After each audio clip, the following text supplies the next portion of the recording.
Store சீரியல்ல குமரவேலுவை கொலை பண்ண பாண்டியனோட வீட்டு பெண்கள் பரபரப்பான ஒரு ப்ரோமோ ஒன்று வெளியாகி இருக்குது. அது குறித்து பார்க்கலாம். குடும்பங்கள் கொண்டாடுற சீரியலா இப்போ பார்த்தீங்கன்னா விஜய் டிவியினுடைய இந்த பாண்டியன் ஸ்டோர் சீரியல் வந்துட்டு இருக்குது.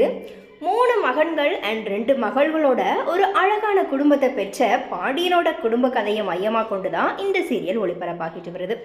இப்போது கதையில் பாண்டியனோட மகளுக்கான திருமண ஏற்பாடு எல்லாமே நடந்துட்டு வருது. இந்த வாரம் திருமணத்துக்கான விஷயங்களுமே காட்டப்படும் அப்படிங்கிற மாதிரி எதிர்பார்க்கப்பட்டுச்சு.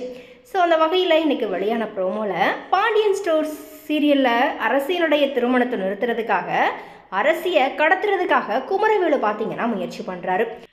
இதை பார்த்த கோமதி ராஜ் எல்லாருமே குமரவேலுவோட போராட மீனா பார்த்தீங்கன்னா குமரவேலுவோட பின் தலையில் தோசைக்கல்லை வச்சு அடிச்சிடுறாங்க. இதனால் குமரவேலு மூச்சு பேச்சு இல்லாமல் கீழே விழுந்துடுறாரு. அவர் இப்படி இருக்கிற நிலையை பார்த்து கோமதி, மீனா, ராஜி, அரசின்னு சொல்லி 4 பேருமே பதறி போய் நிற்கிறாங்க. ஸோ ஒருவேளை குமரவேலு கொலை செய்யப்பட்டாரா இல்லை அதிர்ச்சியில் மயங்கி கிடக்கிறாரா அப்படிங்கிற மாதிரியான ஏகப்பட்ட குழப்பங்களோட இப்போது பாண்டியன் ஸ்டோர் சீரியல் பார்க்குற ரசிகர்கள் வந்துட்டு இருக்கிறாங்க. ஸோ இனிவே என்ன நடக்க போகுது அப்படிங்கிறத நாமளுமே வெயிட் பண்ணி பார்க்கலாம்.